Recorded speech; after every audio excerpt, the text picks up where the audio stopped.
আসসালামু আলাইকুম গাইস, আশা করি সকলে ভালো আছেন। তো আপনাদের সবাইকে আমার চ্যানেলে স্বাগতম। তো আমি চলে যাব আজকে নদীর পাড়। সকাল সকাল সবাই উঠে নাকি নদীর পাড় যাবে, তো আমরা রিক্সায় উঠে গেলাম। তো এর পথে দেখেন অনেক কুয়াশা আর কুয়াশা, কিছু দেখা যায় না রাস্তা। তো দেখতে দেখতে আমরা চলে আসলাম নদীর পাড়। দেখেন কত সুন্দর পরিবেশ, সূর্য উঠে গেছে।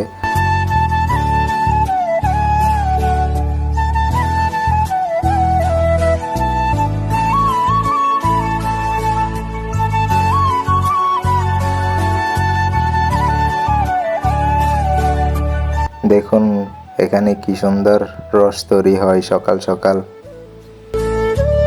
তো শীতের মধ্যে চলে আসলাম নদীতে সাঁতার কাটতে। বাগিনা চ্যালেঞ্জ দিয়েছে, তাই বাগিনার সাথে চ্যালেঞ্জ করে নেমে গেলাম। তো এখন আমরা বাড়ির দিকে যাচ্ছি। আমার ভিডিওটি ভালো লাগলে অবশ্যই চ্যানেলটি সাবস্ক্রাইব করবেন। আল্লাহ হাফেজ।